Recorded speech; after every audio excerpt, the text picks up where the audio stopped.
comenzar con la presentación de Francisco Sierra Gutiérrez, eh, quien va a exponer sobre la exigencia digital de la significación. Francisco Sierra Gutiérrez es doctor en filosofía por la Pontificia Universidad Javeriana de Bogotá, Colombia. Realizó estudios doctorales en el Faculty Research Program del International Council for Canadian Studies en Ottawa, Canadá, y en Boston College, Estados Unidos.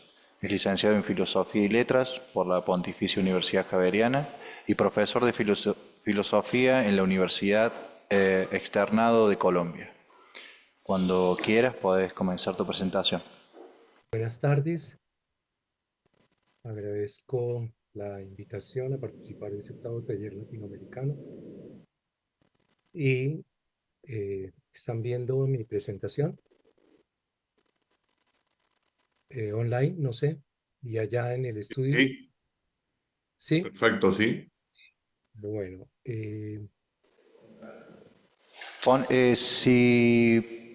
Si puedes ponerla en pantalla completa o ampliarla en modo presentación, quizás. gracias. F5, me dicen acá.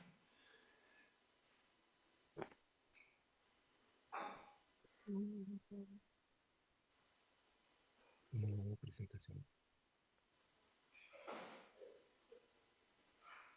Ya, Excelente, muchas gracias. bueno, muy amables. Eh, Bien, entonces vamos a referirnos al reto del poshumanismo a través de este ejercicio, como lo llamo, la exigencia digital de la significación, y lo dedico a la memoria de mi amigo y tutor Jaime Barrera Parra, fallecido ya hace un año, y que desde luego me introdujo con profundidad en la obra de Bernard Lonergan. Este es el plan que tenemos para trabajar en esta sesión. Eh,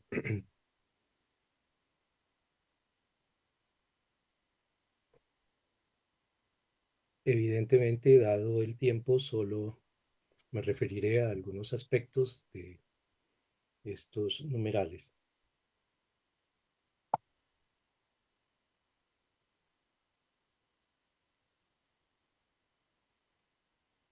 En primer lugar, pues creo que como consideración preliminar es muy claro para nosotros cómo el mundo actual constata el veloz desarrollo, diversificación y expansión de la denominada revolución digital o de la era digital, como se la ha llamado, o de la revolución, cuarta revolución industrial también, eh, y en realidad apabulla la velocidad, los signos, las gramáticas, los nuevos instrumentos, las nuevas máquinas, el desarrollo de las micro, macro y nanotecnologías que en cierta medida eh, abarcan casi la totalidad del planeta, como también se apoderan y median nuestras experiencias visuales, audibles, táctiles, intelectuales, estéticas, religiosas.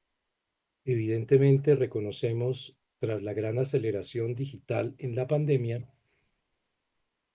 cómo la humanidad vive en medio de la automatización de casi todo lo espaciotemporal, de casi todo lo viviente y de la gestión digital de diversas tecnologías en todos los distintos campos, que ha traído progresos, pero también ha traído muchas dificultades.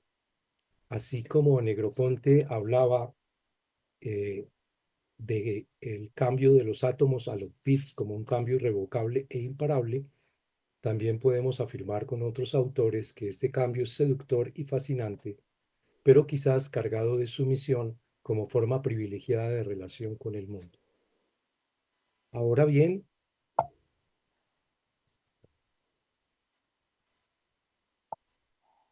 desde el pensamiento filosófico y teológico de Bernard Lonergan,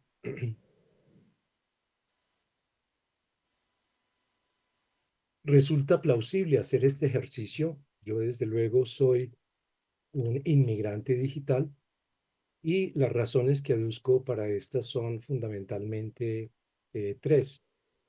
Lonergan se propuso realizar un control general de la significación con un grupo de operaciones que abarca el universo, y esa contribución es decisiva para atender a las demandas de una conciencia que es originalmente homogénea, compacta, polimórfica e indiferenciada.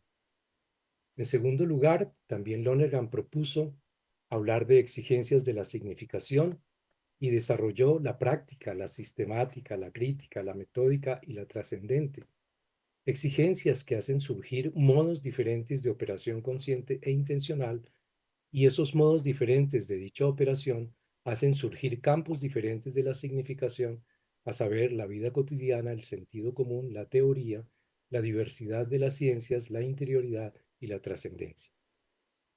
Sin embargo, como tercera razón, aduzco la reflexión que hace Lonergan para relacionar la filosofía con el fenómeno religioso, basándose en algunas ideas de Louis Milk, en las que él organiza dialécticamente las diferencias debidas a los desarrollos en los modos de significar y de comunicarse con los cambios que se pueden desarrollar en los contextos culturales, tales como las artes, la religión, las ciencias, la filosofía y la historia, en la parte izquierda del gráfico, y también los cambios que se originan con los contextos sociales en la economía y la tecnología, el Estado y las leyes, la comunidad y la educación, la familia y las costumbres.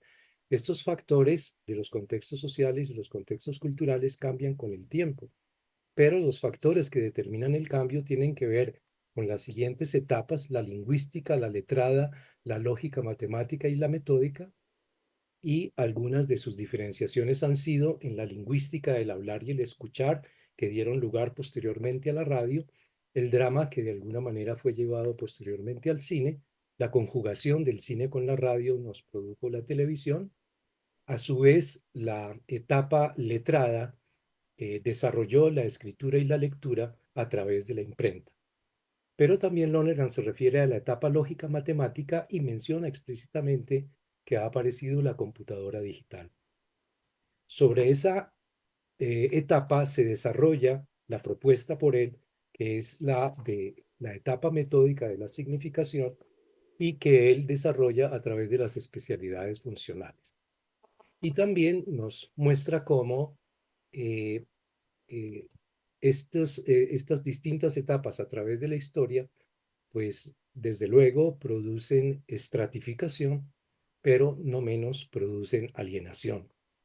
Evidentemente, la estratificación, constituida por quienes manejan de alguna manera estas diferenciaciones con cierta suficiencia, pero también puede dar origen a la alienación por el tipo de exclusión, de marginación o de dominación que pueden hacer las personas que ya tengan estas diferenciaciones sobre aquellas que todavía no las conocen, no las han aprendido o no las manejan de manera significativa. Es esta tercera la razón que realmente nos acerca para desarrollar ahora en este ejercicio que hago de proponer una diferenciación digital de la conciencia. Y lo que hago yo, o una exigencia digital de la significación, mejor. Una filosofía contemporánea que se haya restringida al principio empírico de atender a las operaciones de nuestra conciencia intencional en ellas mismas y en los entornos en que se desenvuelve, no puede menos que prestar atención, ser inteligente, razonable y responsable frente al innegable hecho de la mediación de la configuración digital de la significación en la mayor parte de nuestra civilización actual. Podría haber un pecado de atraso de las culturas, diría Lonergan, las autoridades y los individuos que no pueden vivir al nivel de sus tiempos. Vamos a pasar ahora a la mediación digital y a la complicación de la estructura, que son de alguna manera dos tipos de aportes que Lonergan tendría, y en la cual hallo algún fundamento para realizar esta exigencia digital, para plantear esta exigencia digital de la significación. Lonergan estableció distintos tipos de mediación. eh, la mediación general entre los sujetos existenciales operadores de sus dinamismos intencionales y conscientes, y desde luego la expansión, el desarrollo, la producción, los resultados que podemos encontrar con las mediaciones digitales. A su vez, existe una mutua mediación. No entro a caracterizar, lo cual lo hago en un escrito que posteriormente les pasaré, sobre algunos significados básicos de la expresión digital, que evidentemente no se reduce simplemente a la posibilidad de traducir en unos y ceros los datos, sino también para ver cómo hay otras transformaciones en lo digital desde el ámbito de lo meramente causal y originario a un ámbito de interseccionalidad, de transferencia de unidades diferentes de la información y que podemos programar en las máquinas para hacer. Evidentemente ha habido un cambio en el lenguaje, en la semántica, en las metáforas, en las que hace ya algunos años sentía miedo, como ratón, hasta que entendí posteriormente que eso tenía un contexto metafórico. En fin, ese sería en cierto sentido el ámbito de la mediación general o mediación simple, en la cual la densa riqueza pasada y presente de la espontaneidad analógica de nuestras vivencias con el entorno y con los demás puede pasar a transformarse en productos, efectos y consecuencias derivados de la mediación digital de estas experiencias, a través de procesos de información, de fragmentación de significantes, de protocolos que nos permiten combinar de múltiples maneras sus resultados. Pero también podemos hablar de una mediación mutua de la significación, que no necesariamente es simétrica con los trasfondos de las conciencias humanas, y que en cierta medida esa mediación mutua entre nuestra dimensión propiamente humana y la digital tiene como característica la constitución, la creación de una nueva totalidad. En tercer lugar, la automediación podemos verla que se realiza no solo en los sujetos humanos, en donde ellos experimentan de alguna manera la posibilidad libre de transformar sus propias totalidades, pero también podríamos predicarla hasta cierto punto de la digitalización misma, dados sus procesos altamente complejos y actuales, en donde prácticamente generan por ellas mismas nuevos desarrollos y en ese sentido se están transformando a gran velocidad. Más problemática resulta la noción de mutua automediación entre las dimensiones originarias y existenciales de, de las conciencias humanas y la mediación digital. Evidentemente porque no hay una simetría, porque hay una mayor velocidad desde el punto de vista de la digitalización, porque a su vez no nos acomodamos con tanta rapidez a los cambios, pero de alguna manera hay una reserva que rápidamente leo, hace Lonergan, con respecto al origen lógico y matemático de las computadoras, y traemos aquí a cuento un texto ya de hace varios años. Existe una armonía entre el enfoque simbólico y técnico de la lógica y el punto de vista empirista y pragmático de la filosofía. Este asunto de no usar la cabeza a medida que se avanza elimina o hace irrelevante al sujeto humano. Y la cuestión fundamental, como veremos con respecto a la lógica matemática, es la oposición entre la mente por un lado y la técnica por el otro. En Aristóteles, la lógica es una afirmación de la racionalidad contra la sofística o contra la mera retórica. Pero la oposición moderna no es racionalidad versus retórica, es más bien la oposición fundamental que surge entre la mente y su propia creación. Y se pregunta Lonergan, ¿acaso la creación tomará el lugar de la mente? ¿La eliminará? ¿La apartará del camino? Existe un gran peligro en este sentido, termina Lonergan esta cita. Me pregunto entonces cómo comprometernos con una transposición deliberada del centro propia de la mutua automediación a través de encuentros creadores, sanadores, creativos y productivos y democráticos. ¿Cómo podemos de alguna manera eh, darnos cuenta que las mediaciones digitales están condicionadas intrínsecamente por el residuo empírico de emplear metales, agua, materiales, energía eléctrica o atómica, dinero?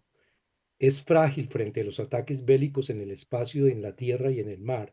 Es frágil frente a los hackers o a las confrontaciones entre las compañías. ¿Cómo hacemos para apropiarnos de ese tipo de mediaciones cuando nosotros también somos sujetos existenciales que en cierto modo somos precarizados, despojados, enajenados y alienados por nuestros inextirpables sesgos dramáticos, individuales, grupales y generales? ¿Cómo agenciar una transformación integral de esta totalidad histórica ambiental, humana, no humana, digital y existencial que vivimos en el mundo de hoy? En segundo lugar, pasamos a la propuesta de Lonergan, que al exponer un poco cómo hizo su obra Método en Teología, nos indicó la norma, en palabras de Doran, de que es preciso complicar la estructura. Y para ello habría que realizar 4 pasos, solo me referiré a algunos de ellos. En primer lugar, complicar la estructura para ver en qué medida ésta se expande, está mediada con los diferentes correlatos digitales, a su vez, que a su vez han tenido un desarrollo histórico, que a su vez tienen una genealogía, pero también una génesis de nuevos desarrollos perfectibles. En eso consistiría un poco la idea de complicar la estructura, entendiendo acá por estructura el núcleo básico de operaciones desde la perspectiva de Lonergan, que comprende desde el ámbito complejo y polimórfico de nuestras experiencias a través de nuestros cuestionamientos directos, críticos y prácticos, hasta las formas de comprensión, de elaboración y emisión de juicios, como también de la deliberación, el discernimiento y la toma de decisión de acciones coherentes, críticas, responsables en la totalidad de la estructura del bien humano. Profesor, En disculpe, lugar, y ya no, tenemos tiempo. quedarían unos 3 minutos aproximadamente, disculpe la interrupción. Bien, prácticamente me refiero al siguiente paso, y es tratar de ver cómo la experiencia, la comprensión y el juicio de la decisión, podríamos entrar en detalles más adelante, cómo también se transforman y ya se están transformando, pese a que yo sea un inmigrante digital, pero ya en los nativos digitales está sucediendo.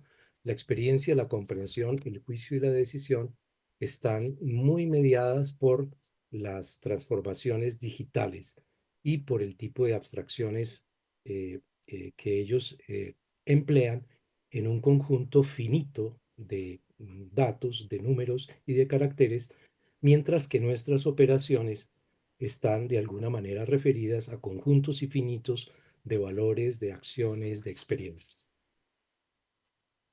Finalmente, hago énfasis en que la dialéctica debe haber también un enfoque dialéctico de esta intersección entre la conciencia intencional y el campo digital, una dialéctica que tiene que ver con la problemática de la autenticidad y la inautenticidad, y señalando con Lonergan que esta dialéctica no deja de ser bastante compleja, larga y tediosa, a menudo no concluyente, por lo cual él sugiere que examinemos más bien cuáles son los frutos, los efectos, los productos de nuestras operaciones conscientes, digitales o no, y desde allí evaluemos cuán auténticas, coherentes, posicionales o contraposicionales pueden ser.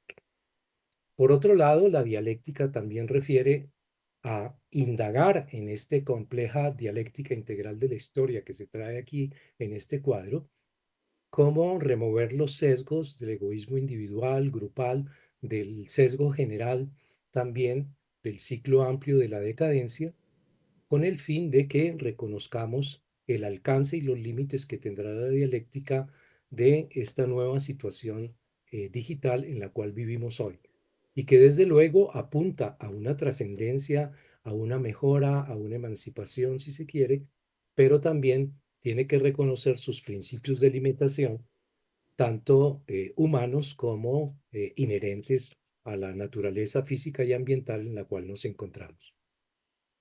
Finalmente, quiero leer una conclusión que más bien nos pone a reflexionar. Es una conclusión semiológica de lo que estoy diciendo, no es la conclusión de los problemas que he tratado, y dice así: la mutua automediación entre los dinamismos trascendentales y normativos de los sujetos existenciales y el campo digital de la significación, en que es posible realizar una transposición deliberada del centro, puede criticar, curar y transformar creativamente la totalidad relativa en que hoy vive gran parte de la población mundial.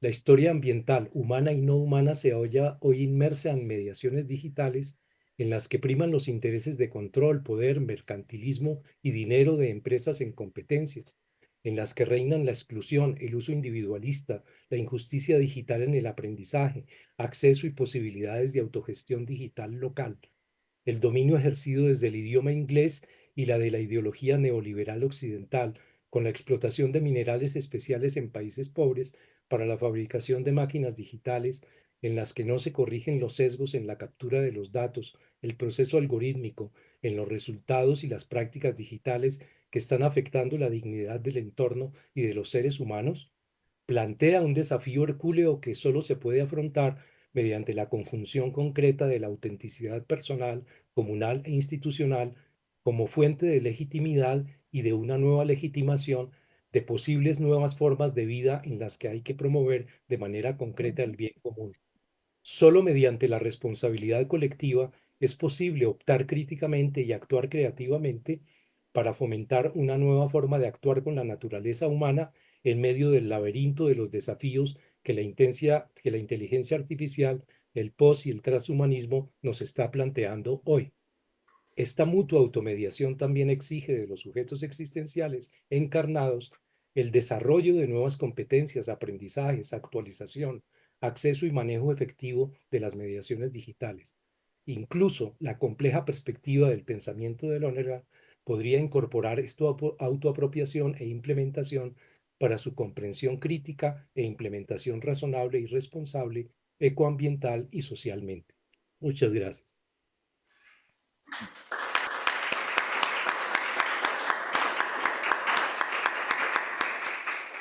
Muchas gracias. Eh, las preguntas, eh, al final de todas las presentaciones va a haber un momento para plantearlas, así que voy a dar paso a la siguiente presentación. Me olvidé de anunciar al principio que les iba a avisar cuando faltaran más o menos 3 minutos, así que bueno, eh, a partir de ahora lo voy a comentar. La próxima presentación es de María Elena Huerta Rivero. Se titula Restos antropológicos del transhumanismo, una oportunidad para el sujeto existencial de Bernard Lonergan. María Elena Huerta Rivero es licenciada en Filosofía, maestra en Desarrollo Familiar, realizó estudios de doctorado en Educación, UPAEP, de 2016 a 2021, concluidos. Realizó trabajo de investigación doctoral. Su tema es la educación emocional y su influencia en la formación de valores éticos. Está en proceso. Realizó un diplomado de pensamiento de la India, un diplomado en bioética. Es docente en los ciclos de licenciatura en la maestría en educación del Instituto Anglo-Español, con sede en el Colegio Puebla, y en los posgrados de profesionalización docente UPAEP. Cuando quieras, puedes iniciar, por favor. Permíteme tantito, disculpa, estoy teniendo contratiempos con mi presentación. Ahorita lo paso. Permíteme tantito. Sí, no hay problema. Gracias.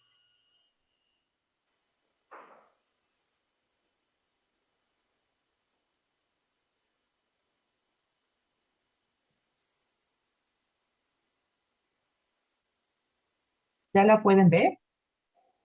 Sí, se ve bien. Ok, muchas gracias. Pues antes de empezar, primero, muchas gracias por este espacio. La verdad es que estoy súper contenta de compartir con ustedes. También un poco nerviosa, tengo que confesarlo. Es un auditorio que siempre me ha impuesto mucho. Y entonces, bueno, les tengo esta propuesta que es Retos Antropológicos eh, del Humanismo, una oportunidad para el sujeto existencial de Bernard Lonergan. Lo primero con lo que vamos a empezar es con una pequeña cita del Principito, pero sobre tu pequeño planeta te bastaba mover tu silla algunos pasos y contemplabas el crepúsculo cada vez que querías. ¿Por qué empiezo con esta cita? Porque de alguna manera Lonergan afirma que cada ser humano habita un mundo delimitado por el alcance de sus intereses, sus conocimientos y condicionamientos históricos, sociales y personales. Y este horizonte configura estas posibilidades de apertura a nuevas realidades. Esto es muy importante porque cuando nosotros hablamos de transhumanismo, podemos entender que es un fenómeno con su propio horizonte al concebir al ser humano como una entidad mejorable y también superable. Entonces, esta propuesta nos va a empezar a plantear varias interrogantes fundamentales, como ¿puede una lógica de mejora continua desembocar la anulación de lo humano? ¿O hasta qué punto puede sostenerse una transformación que amenaza con disolver aquello que constituye nuestra identidad? Eh, Juan Arana, sentencia que los transhumanistas propugnan una salvación de la muerte, aunque no afirman necesariamente que esta salvación de la muerte se pueda alcanzar. Ellos se valen de la ciencia como rampa de despegue, más no necesariamente como campo acotado de trabajo. Y aquí puede haber una crítica de Lonergan, porque Lonergan afirma que una causa del sujeto descuidado es que a veces se encuentra con este concepto aristotélico de ciencia y que está propuesto en los analíticos posteriores y después en la noción racionalista de razón pura. Y a partir de esto, a veces las conclusiones científicas pueden necesariamente ir avanzando sin premisas evidentes y entonces el tránsito de la ciencia a la filosofía se facilita porque ya no hay necesidad de mirar a este sujeto y ya no nos detenemos tanto a ver sus intereses, sino que más bien vamos avanzando con mucha rapidez y nos vamos de lo evidente en sí mismo, vamos captando vamos llegando a diferentes conclusiones que nos parecen necesarias, porque ya vamos en este tren de estas argumentaciones y estos supuestos a veces nos pueden llevar a ver las cosas en blanco y negro. Puede ser que a veces algunos científicos puedan caer en estos vicios del sujeto descuidado. Arana dice que el transhumanismo excede la mirada posmoderna porque ya propone un gran relato el transhumanismo, porque cuestiona la definición aristotélica de hombre como animal racional o como animal político. A veces el recorrido histórico de la especie humana ha despertado sospechas de esta animalidad descontrolada y la pregunta que surge aquí, ¿no será mejor el abandono de la matriz biológica porque esto abre la oportunidad para ser racionales de verdad? Aquí tanto los biologicistas como los esencialistas afirman que esto implicaría ir en contra de nuestra misma identidad. ¿Cómo abandonar la matriz biológica sin ir en contra de nuestra misma identidad? Entonces surge la necesidad de preguntarnos acerca de si los humanos poseemos una esencia. Esto es fundamental para el posicionamiento frente a los retos del transhumanismo, porque sin este cuestionamiento, ¿cuál sería el límite para incorporar mejoramientos en las personas y hasta dónde sería válido cambiar a nuestra voluntad a nuestros descendientes? ¿Será posible hablar de una esencia humana? ¿Será válido hablar de una esencia humana? El hombre tiene una esencia, ni más ni menos universal que el hombre mismo. Esto lo dice Diegues y lo dice diciendo que los seres humanos son animales que tienen un cuerpo. Ahora surge otra pregunta. ¿Constituye la animalidad una propiedad esencial del hombre? Los naturalistas identifican lo esencial del ser humano con características corpóreas. De ahí que opten por dejar la racionalidad antes que la animalidad. Para juzgar humano a un ser vivo es necesario que pertenezca al linaje del Homo sapiens. La corporalidad pertenece por necesidad a la esencia humana, la animalidad probablemente también, mas de integración a una especie biológica concreta, ni probable ni necesariamente. Ahora, aquí vamos a algo importante porque a pesar de que algunos autores afirman que puede haber una esencia humana, Kurzweil afirma que que podemos seguir siendo humanos cuando hayamos superado la biología. Cuando hayamos superado la biología se puede dar esta parucía tecnológica que él llama la singularidad, y hay otro científico que se llama Minsky, que él nos pide asumir la patria potestad de las máquinas que según él nos acabarán por jubilar. ¿Sería posible que estas máquinas pasen el test de Kant? Este test de Kant fue diseñado por Javier Hernández Pacheco y es un cuestionamiento que solo se puede hacer especulativamente. ¿Qué es lo que permite al ser humano apreciar al cielo estrellado sobre su cabeza y la ley moral en su corazón? Dicha facultad podría ser imitada y luego superada por la tecnociencia. Con este hecho, el transhumanismo alcanzaría sus últimos objetivos.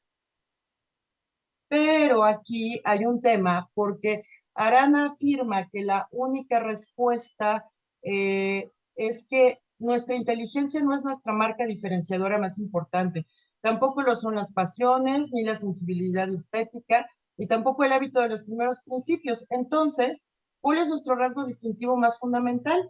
Ortega y Gasset dice que la conciencia, que esta autoconciencia que puede verse a sí mismo, a sí misma mientras se ve, y que en cada uno de sus actos es capaz de desprenderse de los contenidos que a primera vista le asaltan. Estamos hablando de la autoconciencia. Solo a través de esta autoconciencia se manifiesta la subjetividad en escena y esto nos permite la autoposición, de manera que solo en esta autoposición nos podemos hacer libres. Aquí entra Lonergan afirmando que el sujeto existencial, además de experimentar, entender y juzgar, también delibera, decide y actúa. Esta mirada, si es superficial, nos puede dejar pensando que esto no afecta directamente al sujeto, sino solo a los sujetos. Sin embargo, nos damos cuenta que el comportamiento libre y responsable nos lleva a una realidad moral, y esta realidad moral contribuye a la edificación o a la destrucción de carácter, a la de construir una personalidad o la de fallar en la misión. El sujeto humano hace de sí lo que ha de ser con sus acciones libres y responsables. Francis Crick, que es otro importante, es una figura muy importante del materialismo mental, reconoce que es perfectamente aceptable sostener que la causalidad física no encuentra ni encontrará la manera de brindar una explicación plena del sustrato corpóreo de la conciencia. No podemos naturalizar a la conciencia. Entonces, en el cerebro tienen su base los procesos físicos que acompañan al fenómeno de la autoconciencia. Sin embargo, Francis Crick dice, existe una insuficiencia de la óptica naturalista para dar cuenta de la autoconciencia, por su incompetencia para superar la óptica de la tercera persona.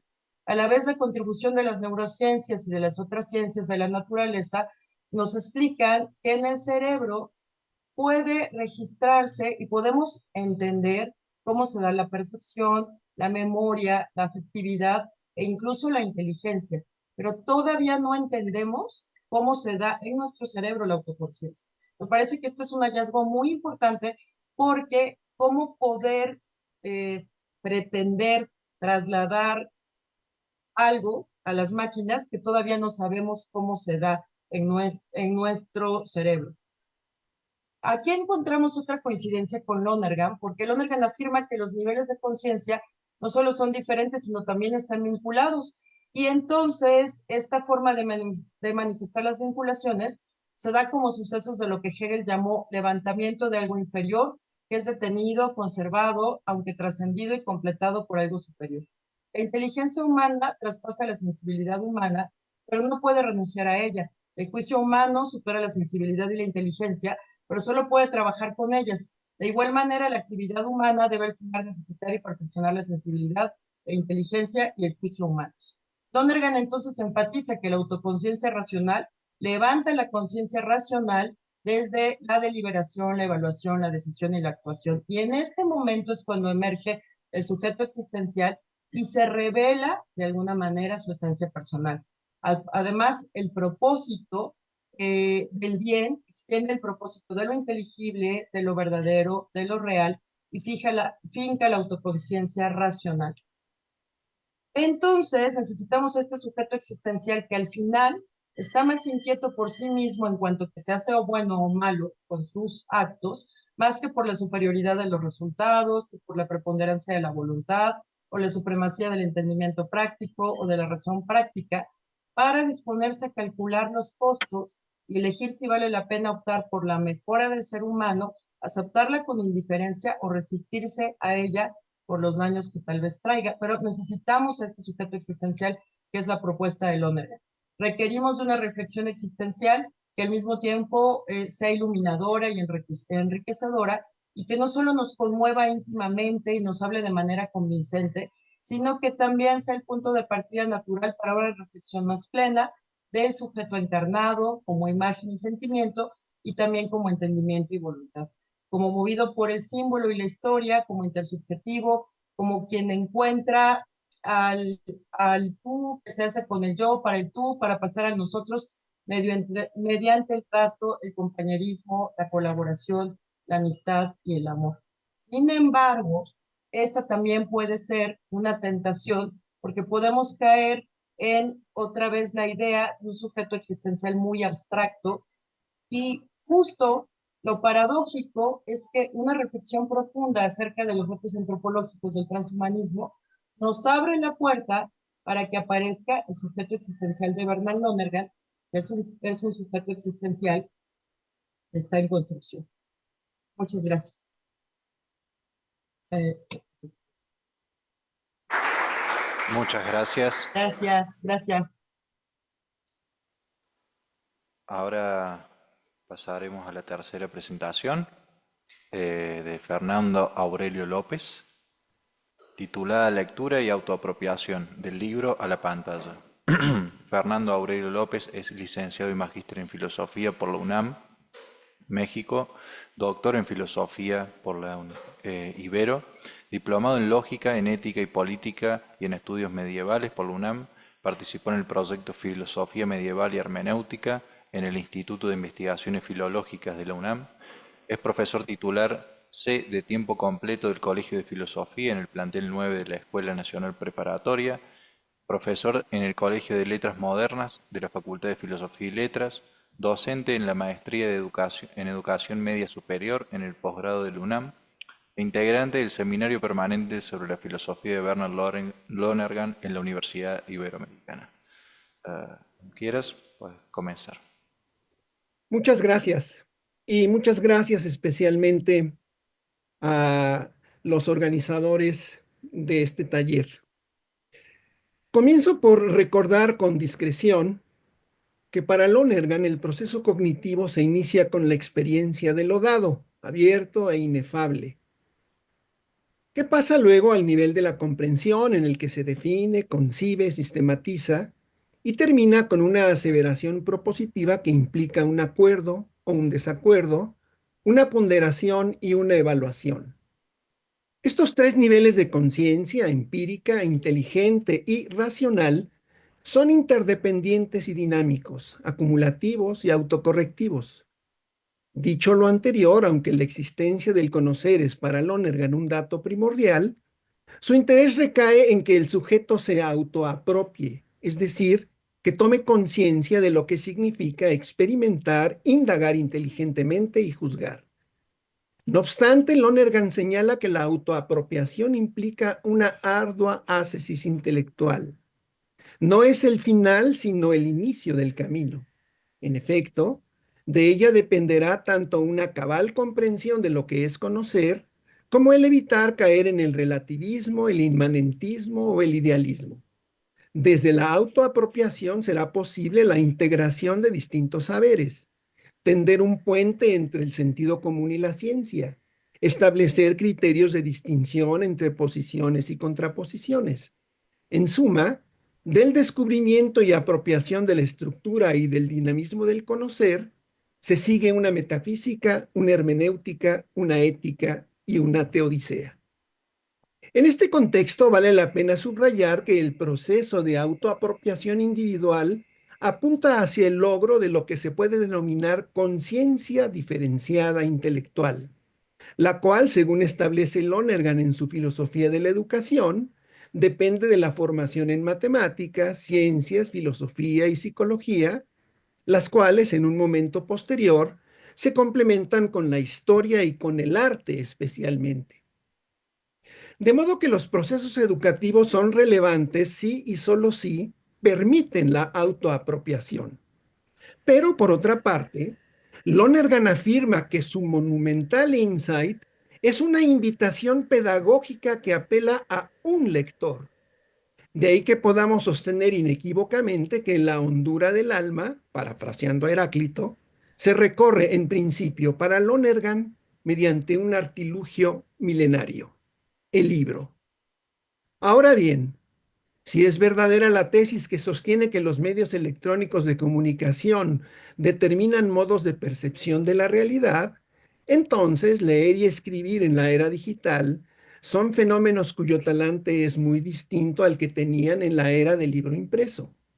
Una de las características más notables de los dispositivos digitales es que permiten que el usuario realice varias tareas simultáneas: leer un artículo, escribir una carta, entretenerse con un juego, escuchar música, editar imágenes.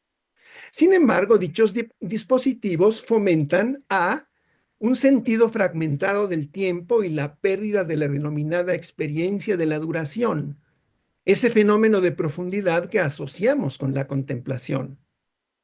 B, una reducción de la atención y una impaciencia generalizada con toda búsqueda sostenida. La lectura meditada, intensiva, acompasada, profunda, proporciona la posibilidad de experimentar duración y perdurabilidad, apela a la memoria y propicia la necesidad de interpretación. La experiencia multimedia es superficial, extensiva, selectiva, fragmentaria. Por otro lado, la atrofia de la memoria y la falta de inteligibilidad integradora provocan una carencia de apertura comprensora. El ciberlector no es un hermeneuta, pues no interpreta ni busca sentido, tiende solo a recabar información. En contraste, la lectura profunda motiva la aparición y luego la definición de la voz interior, única e irrepetible del lector. La dispersión de la lateralidad y la multitarea la enmudece. La proliferación de las tecnologías audiovisuales privilegia concreciones más que abstracciones. En un contexto en el que la comunicación a través de imágenes o íconos que se agotan en sí mismos, pues en ellos coinciden significante y significado, el texto impreso y la apertura a la contemplación racional pierden fuerza. En esta revolución lo que se pone en juego es la posibilidad misma del ejercicio de la conceptualización abstracta, de entrever planos no manifiestos y de descubrir diversas opciones de sentido. Asimismo, es posible constatar que el mundo de las letras y de la imprenta aspira a la permanencia. El libro no es eterno, pero es inmutable, dice el dicho latino verba volant, scripta manent. En contraste, los dispositivos electrónicos privilegian el vértigo de la velocidad, del cambio, de la transmutación de contenidos, la aparición de mensajes o de imágenes que acontecen una después de otras. La brevedad, la concreción, así como la instantaneidad y la sucesión, son los criterios que certifican la comunicación masiva y explican en buena medida los modos de ser y de valorar en la sociedad contemporánea.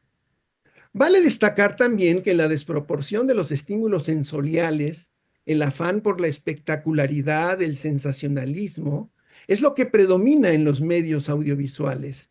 La imaginación, criterio sustantivo para valorar los libros según Borges, se suprime en aras de una saturación sinérgica de sensaciones múltiples, cuya finalidad es lograr la sorpresa emotiva, la exaltación del ánimo. La mesura, como requisito de la meditación reflexiva, sobra en el horizonte de la postpalabra.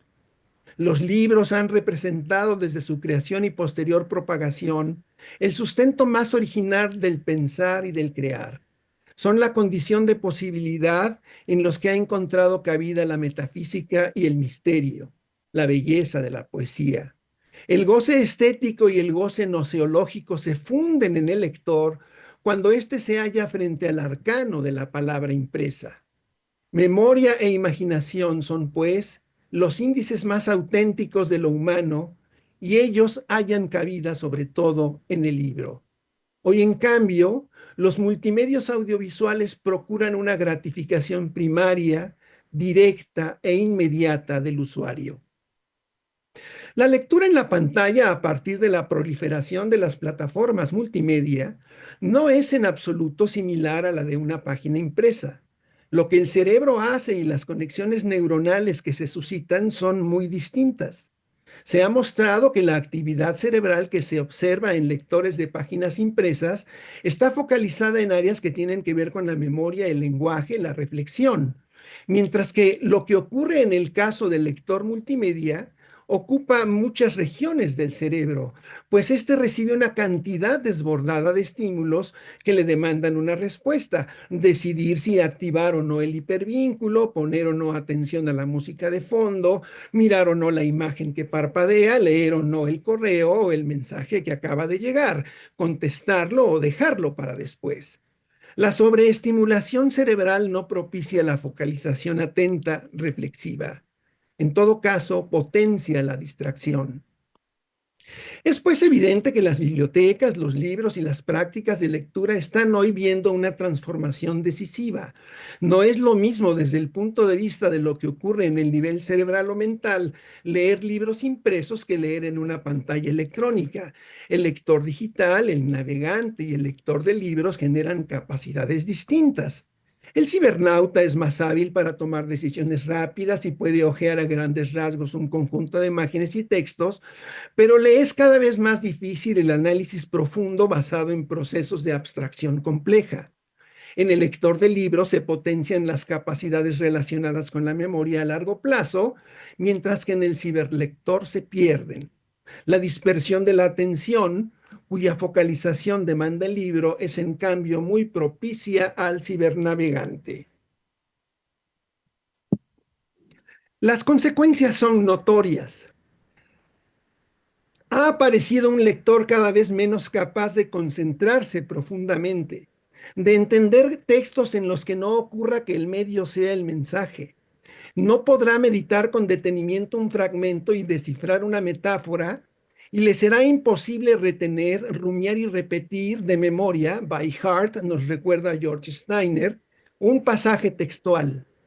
A partir de estas circunstancias hace falta tomar conciencia de una falacia y un reto. La falacia consiste en creer que las nuevas tecnologías son solo una mera extensión electrónica del libro impreso. No lo son. El reto tiene que ver con una auténtica y profunda reconfiguración de nuestro quehacer intelectual.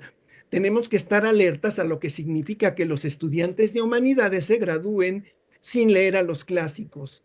Y no porque no quieran hacerlo, sino porque no pueden. Por desdicha, el panorama no es alentador.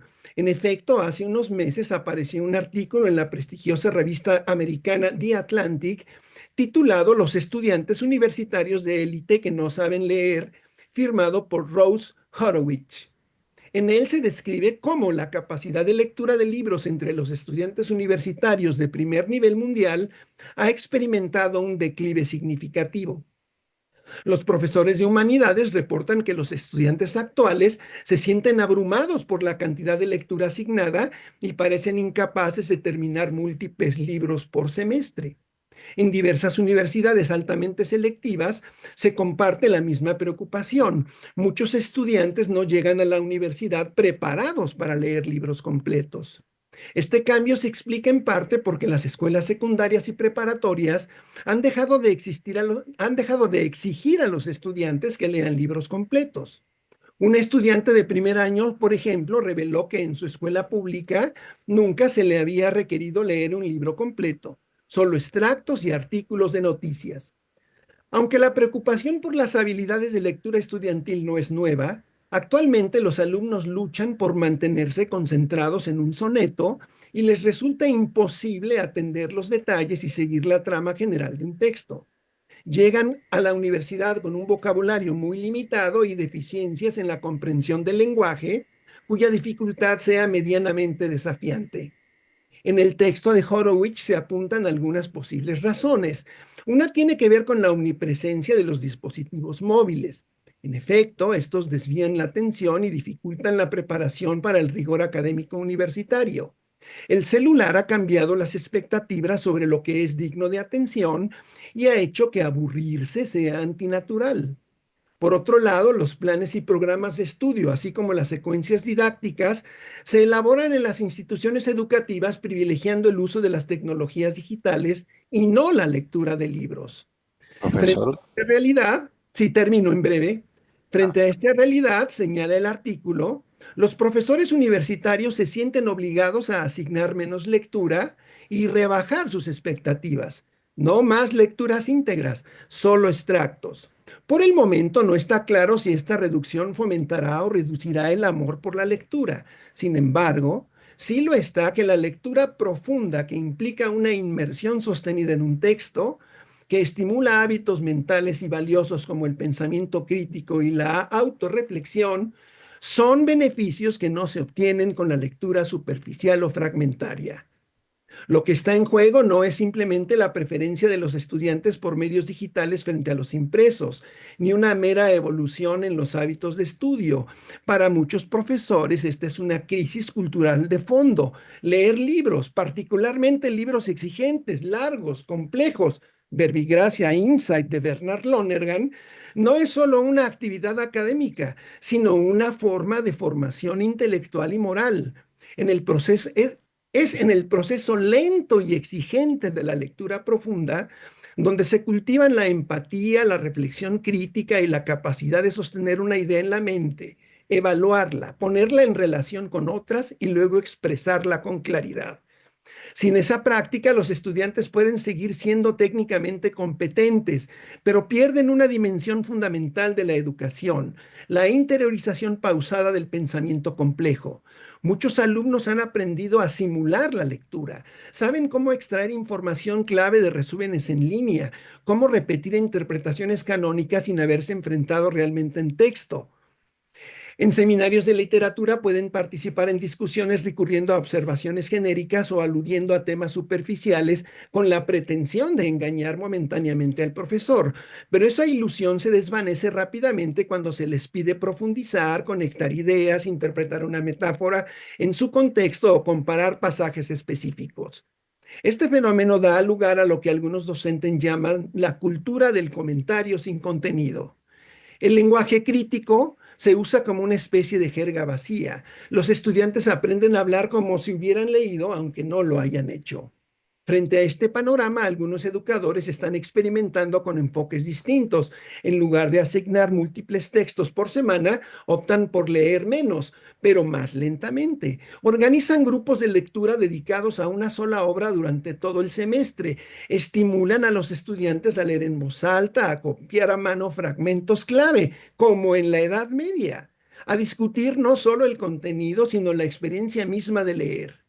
El objetivo es reentrenar la atención, restaurar la paciencia y reencontrar con la página impresa y reconectar, perdón, con la página impresa como un espacio de intimidad cognitiva.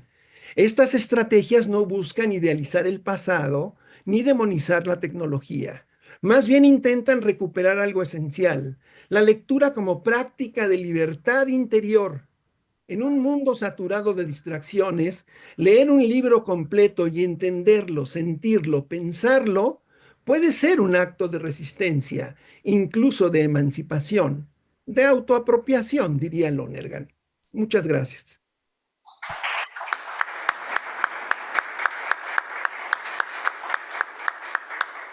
muchísimas gracias.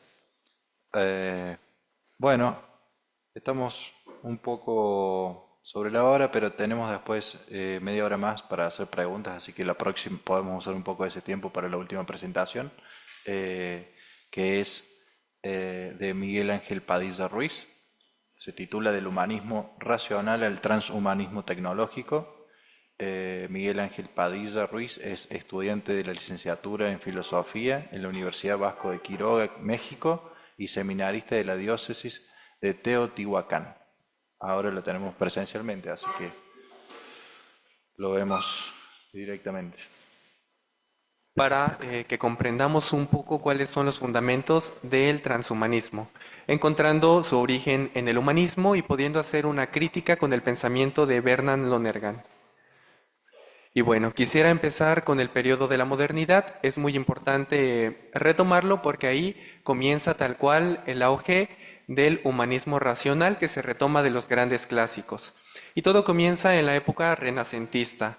Hay una revalorización del ser humano como centro activo de la historia y de la naturaleza, el homo universal. Una educación total para un hombre total. Aquí recordemos el hecho de que estamos superando la época medieval. Dejamos la reflexión de Dios como centro activo de la historia y ahora es el hombre quien toma su lugar. Entonces es un renacer, dejar la época del oscurantismo y por medio de las artes y de la cultura llevar al hombre a un refinamiento, a una perfección. También durante estos periodos de la modernidad se da el racionalismo, donde se establece la autonomía de la razón como criterio último de la verdad. Ahí donde se va a exaltar la racionalidad como aquel medio que nos va a llevar a un verdadero conocimiento.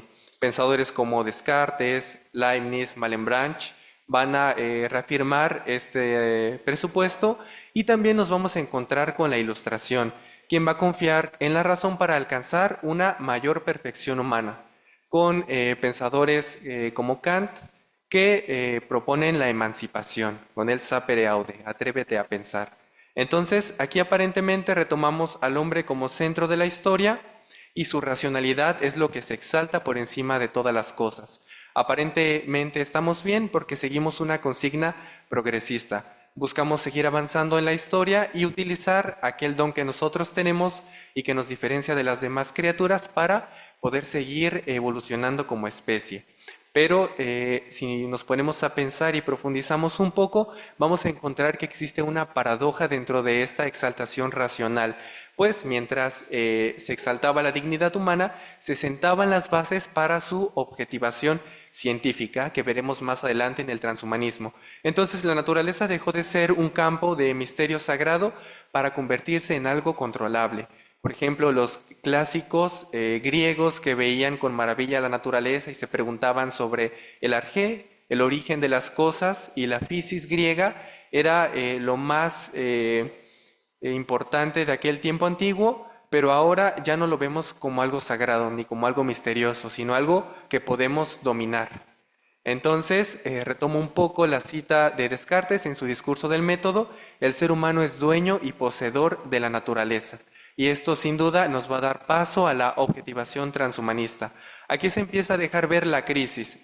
La razón se redujo a un cálculo utilitario, generando alienación y subordinación al ser humano al progreso técnico. Entonces, la razón que habíamos exaltado porque habíamos encontrado nuestra realización en las artes, en la cultura y en un medio de expresión también en la ciencia, ahora nos aleja de lo más verdaderamente esencial de nosotros mismos y nos subordina al progreso técnico, en el sentido de que debemos seguir avanzando constantemente como un tipo de carrera y ya no nos quedamos en una reflexión verdaderamente profunda. Entonces hay una reducción epistemológica, donde el conocimiento se sujeta a lo utilitario, marginando la experiencia subjetiva y el juicio ético. Más adelante voy a hacer una crítica con el pensamiento de Bernard Lonergan, con su método trascendental, y podremos encontrar cómo es que hay omisión de algunos de los pasos propuestos por él en esta razón instrumental y que se va a terminar por expandir en el movimiento transhumanista. Así pues, retomo este término razón instrumental como tal de la Escuela de Frankfurt, recordando que es un grupo de intelectuales que hace una teoría crítica. Analiza la sociedad y las estructuras que buscan subordinar y llevar a la desigualdad al ser humano. Entonces ellos, al enunciarse ante estas injusticias y ante este movimiento social, enmarcan este concepto que yo encuentro en la modernidad, porque en su ambición pronto mostró su rostro instrumental, puesto que se convirtió en una forma de racionalidad que ya no buscaba comprender el mundo en su totalidad como en la antigüedad, sino dominarlo técnicamente. Aquí una cita de la dialéctica de la Ilustración que dice: la razón se convierte en un mero instrumento al servicio de la autoconservación y el dominio sobre la naturaleza, perdiendo su capacidad crítica y reflexiva. Es así como vamos a pasar al transhumanismo. Dimos un salto abismal en la historia, pero pronto vamos a ver cuál fue este recorrido. Lo enmarco como un nuevo humanismo por sus antecedentes, pero primero quisiera definirlo. Es acuñado en el año de 1927 por el científico y biólogo eugenista Julian Huxley. También fue el primer director de la UNESCO y él lo definía como el hombre permaneciendo hombre, pero trascendiéndose a sí mismo. Y entonces este movimiento en esencia es muy similar al humanismo del siglo XIV y XV, pues tiene gran respeto por la razón y la ciencia, un fuerte compromiso con el progreso y la idea de que la vida aquí en la tierra y no en el más allá es digna de aprecio. Entonces, si nos damos cuenta, tanto el humanismo racional como el transhumanismo tecnológico tienen el mismo fin, pero diferentes mediaciones. Ahora, continuando con esto, ya entrando un poco en la reflexión transhumanista, el fin perseguido es que el ser humano logre superar sus límites biológicos por medio de la técnica. Y esto lo podemos entender porque en el siglo XIX, donde comienzan a exponerse con mayor rigor las teorías evolucionistas, pensamos en los procesos de hominización y de humanización que habían recorrido un gran periodo de tiempo en el ser humano. Pero los evolucionistas afirmaban el hecho de que había pasado gran tiempo y no habíamos superado nuestro estado actual. Entonces era necesario pasar al siguiente peldaño evolutivo. Pero como ya no lo hacíamos por las condiciones naturales y por el entorno que ya habíamos adecuado a nosotros, era necesario emplear la técnica y poder adecuarla a nuestro organismo.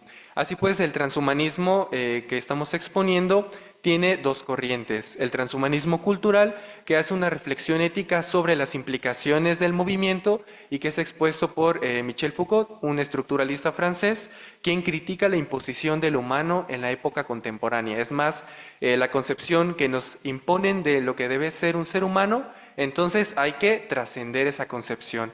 Y también el transhumanismo tecnocientífico, que es al que le vamos a dar un poquito más de atención.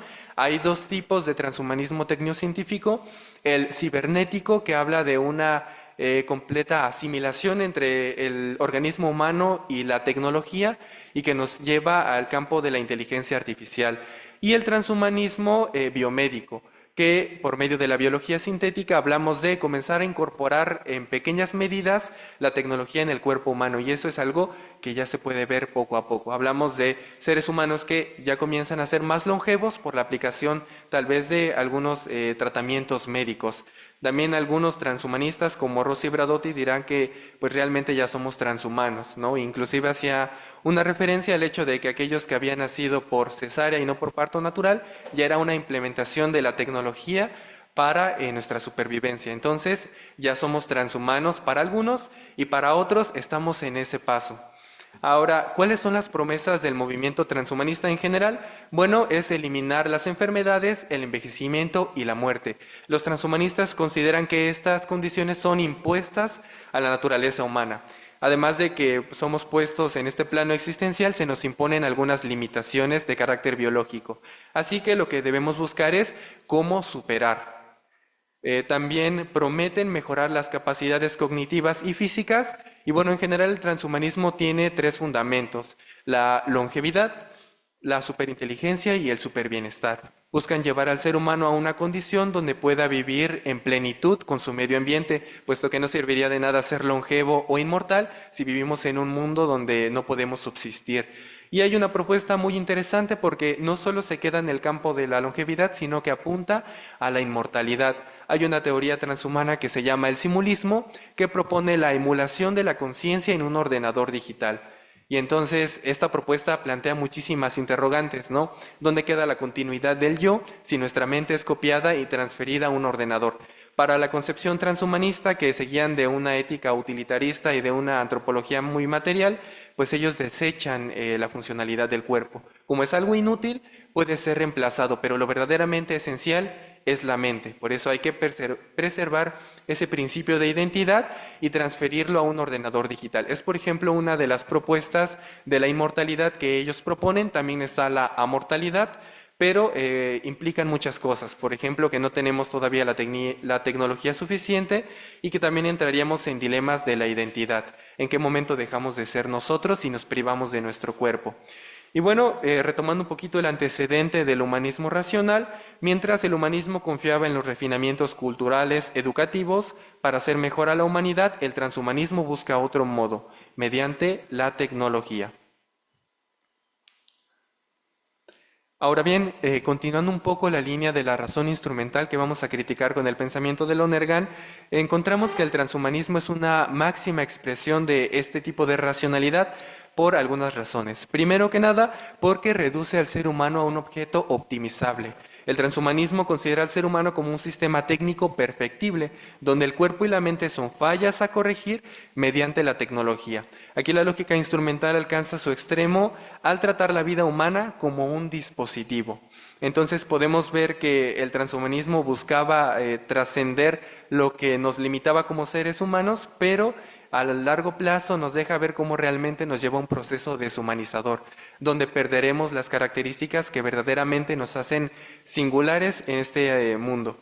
También hay una pérdida de la autopresencia, porque el transhumanismo con su razón instrumental mutila los niveles de conciencia y reduce al sujeto a un mero procesador de datos. Ya lo veremos más adelante con el pensamiento de Lonergan, donde así se hace una reflexión sobre el pensamiento crítico y profundo. Pero en el transhumanismo no es así. Buscamos solo la consigna del progreso y un resultado eficiente, poder mostrar resultados, es lo único que importa. Entonces, ¿qué queda del yo si sus fundamentos biológicos y cognitivos son rediseñados? Bueno, aquí entramos en unas cuestiones antropológicas sobre la identidad del ser humano. Y ahora sí, continuando con el método trascendental, va a funcionar como una alternativa, porque propone Lonergan que el conocimiento humano integra 3 niveles inseparables: el empírico, el intelectual y el racional. En el empírico aceptamos y experimentamos, atendemos la realidad, es prestar atención. En el nivel intelectual, ahora sí, ya recopilamos esos datos en una unidad. En el siguiente nivel, que es el juicio, elaboramos una conexión crítica entre los datos y se aplica en el nivel responsable. Es una aplicación de carácter ético en la vida. Entonces es un sistema dinámico, único, que implica estos niveles necesariamente. Entonces el transhumanismo, al reducir el conocimiento humano a procesos técnicos, ignora la estructura dinámica y multidimensional de la conciencia, porque solo se queda en un solo nivel e ignora otros 3. Así, el método trascendental revela las limitaciones de la razón instrumental al demostrar que el conocimiento es un proceso integral, no se reduce a datos empíricos o abstracciones, sino que exige un juicio crítico y un compromiso ético. La ciencia transhumanista, al centrarse solo en el qué puede hacerse, que es el nivel intelectual, omite preguntas como debe hacerse, parte del nivel responsable. Y entonces el transhumanismo, con esta razón instrumental que se fija solo en los resultados de cara al progreso y en un marco puramente eficiente, ignora por un lado la experiencia subjetiva, ignora la validación de juicios críticos donde se pondera evidencia y donde ya no hay más preguntas pertinentes, y también ignora el nivel responsable porque se queda solo en la parte abstracta. Entonces, el sujeto no es un mero procesador de información. En él la auténtica objetividad surge de la autopresencia, una conciencia de sí como cognoscente, es decir, tener una conciencia de por qué experimenta, por qué comprende, por qué juzga y por qué actúa. Y también la autotransformación que obtiene de este acto de conocimiento. El transhumanismo, al externalizar la identidad en tecnologías, diluye la autopresencia, pues no hay una conciencia realmente de ese conocimiento integral. Y entonces, una de las propuestas es la ética como antídoto contra la cosificación, siendo que el transhumanismo ve al ser humano como un medio y no como un fin en sí mismo, como afirmaba el filósofo Immanuel Kant. Entonces, para Lonergan, el conocimiento culmina en el acto de decisión responsable, actuar según lo entendido y lo juzgado. Frente al solucionismo tecnológico transhumanista, el método propone una racionalidad ampliada donde la técnica se subordina al bien humano, no solo a la eficiencia y a la deliberación colectiva, no solo a las imposiciones tecnocráticas. Entonces, después de la investigación que pude realizar, quise poner este concepto de una nueva ilustración y afirmar que a través del pensamiento de Bernard Lonergan podemos como encontrar una manera de reorientar el progreso. No es que rechacemos por completo las ideas transhumanistas, no es que rechacemos la implementación y la utilización de la tecnología porque ciertamente nos ha llevado hasta el punto en el que estamos, sino es aprender a poner límites responsables y éticos para que no nos lleven a una deshumanización radical. Entonces, en esta nueva propuesta podemos decir que hay que rechazar el reduccionismo epistemológico contemporáneo e integrar saberes marginados para cuestionar la demonización de lo natural. Pues en este ambiente contemporáneo donde hay un gran relativismo y donde hay un rechazo a lo que nos constituye verdaderamente como seres humanos, hay que regresar a esa concepción naturalista. También una educación como activación crítica en la que se formen sujetos que cuestionen, no solo que procesen información. Bien, Lonergan decía que el hecho de generar preguntas nos ayudaba a comprender la parte intelectiva de cada uno de nosotros. Entonces, continuando el pensamiento ilustrado de la modernidad, es emanciparnos del dogmatismo, ¿no? Dejarnos de estar sujetos a esta corriente que nos lleva a estar en un continuo progreso y estar sujetos, por ejemplo, a la ciencia y a la tecnología, pero sin preguntarnos realmente sus implicaciones. Entonces, hay que verdaderamente liberarnos de este dogmatismo. También buscar tecnologías con fines humanistas en las que se regulen las mejoras tecnológicas para preservar la dignidad, poniendo límites a la eugenesia y priorizando un acceso equitativo. Una frase que me agradó es que la auténtica realización humana trasciende la mera eficiencia técnica y exige una articulación entre el progreso tecnológico y la dignidad humana, es decir, una propuesta equilibrada. Aquí hay algunas conclusiones de lo ya dicho. La modernidad, al exaltar la razón instrumental, gestó una contradicción irresuelta. Prometió emancipación humana, pero entregó a la alineación técnica. El transhumanismo, como culminación de este proyecto, convierte al ser humano en víctima de su propia ibris tecnológica. Como advierte Lonergan, la ausencia de un juicio responsable transforma el progreso en una fuerza autodestructiva. Y finalmente, ante los desafíos del transhumanismo, el enfoque de Lonergan propone una visión equilibrada del progreso. La tecnología no debe seguir únicamente lo técnicamente posible, sino lo éticamente valioso, poniendo siempre al ser humano en el centro.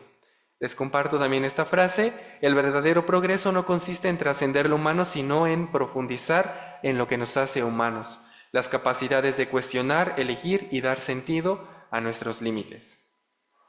Y pues muchas gracias, sería todo.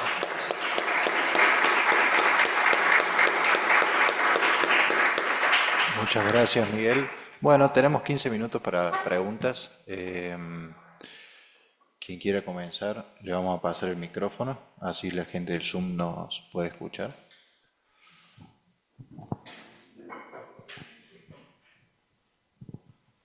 Allá.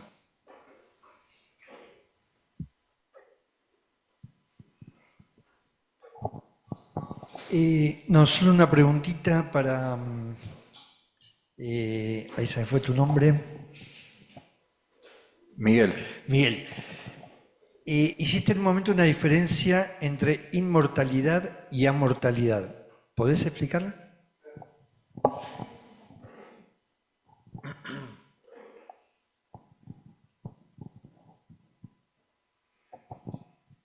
Bueno, dentro del marco transhumanista, la inmortalidad pues es superar la finitud de la existencia a través de algunas teorías como la del simulismo que le compartí, y la mortalidad es algo que los mismos científicos evolucionistas vieron en la naturaleza.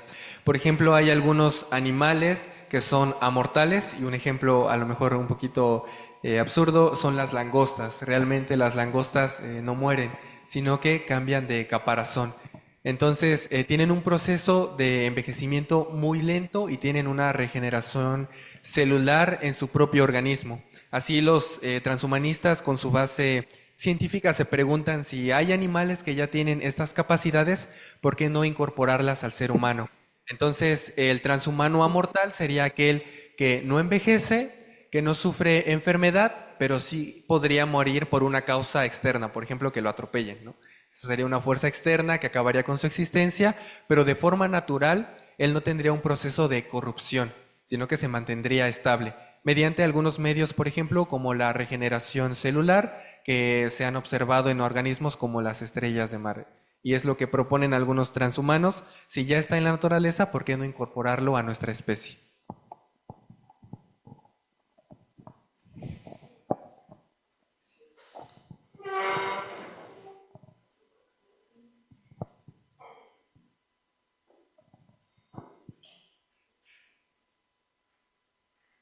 ¿Alguien más?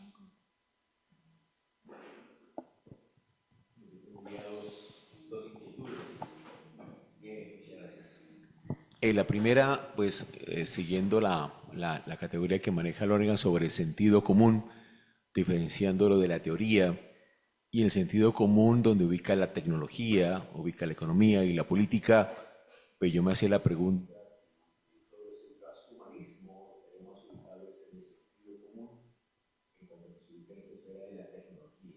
Primera pregunta. Y no hablaríamos de una teoría como tal. Y lo segundo es, con la presentación de Paco esta mañana, si el humano no entra como caracterización de la condición humana, lo vulnerable, lo finito, limitado, y el tratar de ir más allá de ello sería negar lo distinto. Igual estaremos en la esfera de no humanidad cuando pasamos al transhumanismo, en esta perspectiva que quiere entender la perfectibilidad como una negación de lo finito que es propio de la condición humana como tal. No tendría como esas dos inquietudes. A Miguel o los que quieran contestar, los que han presentado antes sus presentaciones.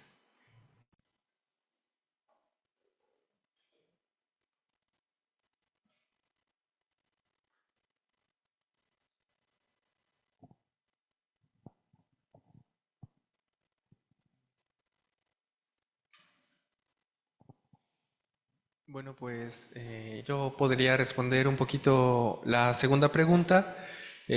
Dentro de algunos libros que estuve leyendo sobre el transhumanismo, se hablaba de que se entendía la condición humana como algo inherentemente imperfecto.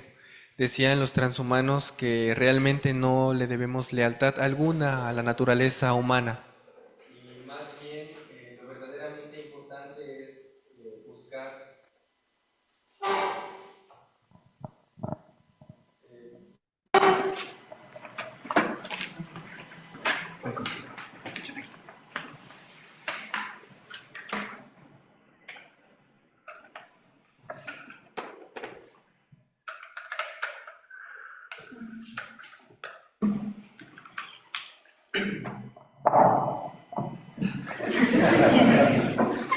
bueno, entonces ellos se referían a este aspecto en el que la naturaleza humana realmente no es algo inviolable, es algo que necesariamente debe cambiarse. Y, por ejemplo, algunos transhumanistas como Nick Bostrom hablan de que es una responsabilidad para el ser humano el hecho de mejorarse a sí mismo, porque está en la posibilidad de hacerlo, y el no hacerlo sería continuar en un marco de imperfección. Los transhumanistas también proponen el principio de obsolescencia, en el cual consideran al ser humano como un objeto pues pasado de moda y el cual puede mejorarse. Hacen una analogía con el software y el hardware, donde si en un ordenador podemos reemplazar alguna de las partes para hacerlo más eficiente, ¿por qué no hacerlo con el ser humano? Y también una de las respuestas está en las reflexiones sobre la técnica del filósofo José Ortega y Gasset, quien habla del esfuerzo puro. Dice que el ser humano se enmarca en una carrera en la que por el simple hecho de poder hacer las cosas, las realiza, aunque no haya una verdadera necesidad de ello. Así el transhumanismo cae en este esfuerzo puro donde no se pregunta por las implicaciones ontológicas ni antropológicas que implica la intervención de la naturaleza humana, sino que por el simple hecho de poder hacer estas mejoras y de el hecho de que ya estemos muy avanzados tecnológicamente, podemos incorporarlos también en el ser humano. Y decía el filósofo Antonio Diegues en su libro sobre el transhumanismo que sin darnos cuenta, siguiendo este movimiento, vamos quitando lo verdaderamente singular de la humanidad. En esta búsqueda de hacernos mejores, nos deshumanizamos. Y finalmente el filósofo Michel Sandel habla sobre algunas ideas contra el movimiento transhumanista y la lógica del don contra la lógica del control. Dice él que si el transhumanismo se vuelve una realidad, habría muchas consecuencias. Una de ellas es que ponderaríamos primero lo artificial porque lo consideraríamos más perfecto en el sentido eficiente y, por ejemplo, los talentos humanos los llevaríamos a segundo plano, haciendo alusión a la IA que, por ejemplo, realiza imágenes, que realiza investigaciones, y lo tomamos como algo verdaderamente bueno y dejamos al trabajo humano como algo en segundo plano, porque el ser humano, al tener un margen de error pues mucho más grande, lo podemos considerar como muy falible y desecharlo, siendo la tecnología y, por ejemplo, la inteligencia artificial, pues un conjunto de algoritmos sobreinformados y que están programados para elaborar una tarea específica que su margen de error se reduce. También habla el filósofo que se podrían crear brechas entre los tipos de humanos, ya que no todos podrían acceder a las tecnologías en mismo nivel. Habría transhumanos que podrían ser mejores cognitivamente, algunos mejores físicamente, algunos más longevos, pero el acceso a la tecnología no es equitativo. Actualmente el acceso a la salud pública tampoco lo es, y entonces la implementación de la tecnología abriría mucho más las brechas en el sentido social.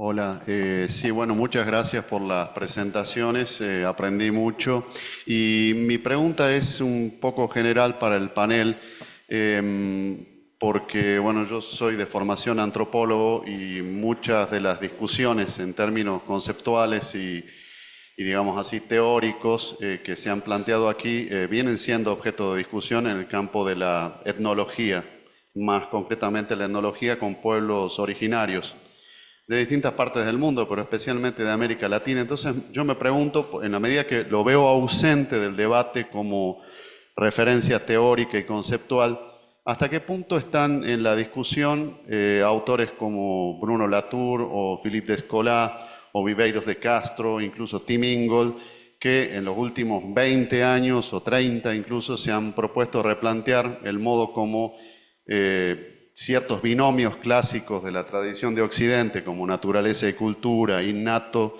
y adquirido, moderno y premoderno, hasta qué punto nos creímos la idea de la modernidad, o sujeto y objeto, y toda esta discusión en torno de la agentividad o subjetividad de los objetos, no está presente a partir de esas referencias más etnográficas en el debate. Por eso mi duda es si son efectivamente estas discusiones más antropológicas, etnográficas, parte del debate, porque yo veo que está muy circunscrito a la tradición europea el debate, es decir, Escuela de Frankfurt, Foucault, incluso Aristóteles, digamos, pero es como toda una, Ortega y Gasset, toda una línea, digamos así, de discusión intelectual que no pareciera traspasar las fronteras de Occidente. Entonces yo me pregunto hasta qué punto están presentes en esta reflexión sobre el transhumanismo las filosofías no occidentales, el pensamiento indígena, entre otros aspectos, digamos así, teóricos, ¿no? Es una curiosidad que planteo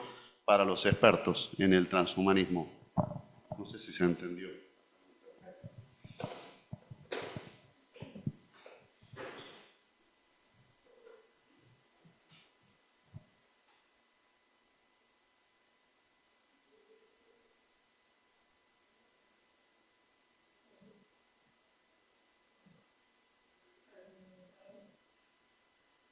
En el Zoom, ¿alguien quiere responder? O si no, cualquiera de los que está acá.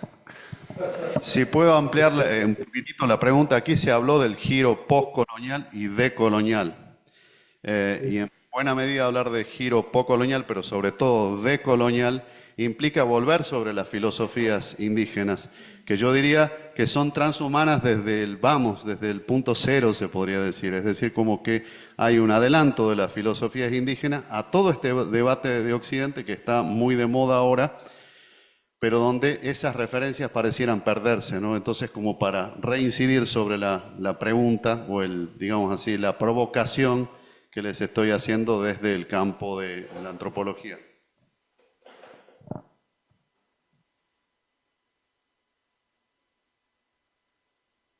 Bien, yo quiero, ¿aló? Sí, por favor. No, no es una respuesta. Directamente no se han trabajado ni citado, pero en cierto sentido, el punto de partida de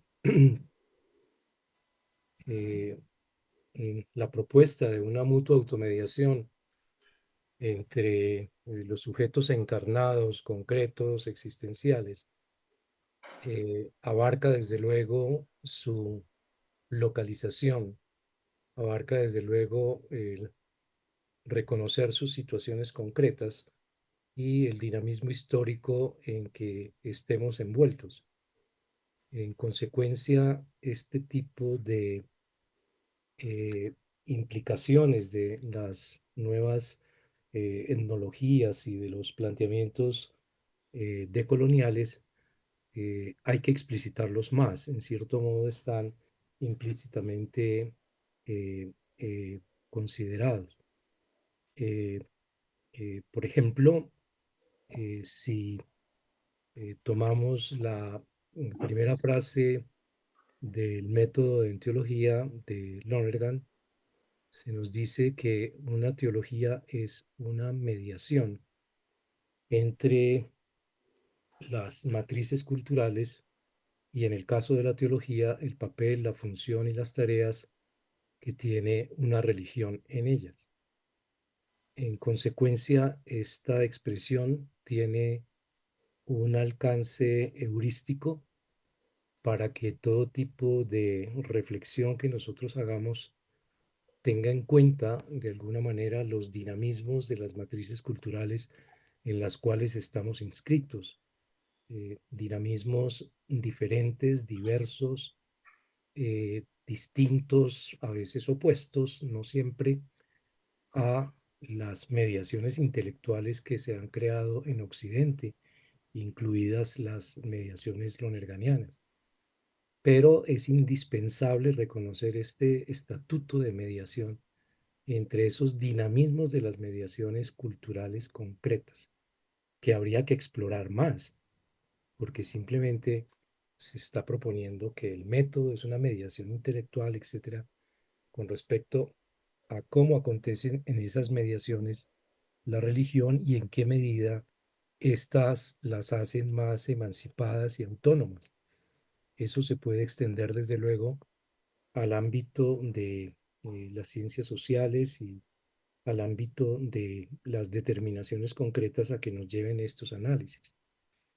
Y desde luego es un punto de partida insustituible, eh, sin el que una tarea de autoapropiación crítica, no solo de esta, sino de cualquier otra mediación teórica, pues puede resultar eh, un tanto lejana y debe ser asumida en última instancia, no solo como punto de partida, sino como punto de llegada y ser puesta en diálogo permanente con esas matrices culturales, porque ellas pueden estarnos invalidando, ellas pueden estarnos aportando otro tipo de movimientos, de categorías posibles, de problemáticas a las cuales no hemos atendido.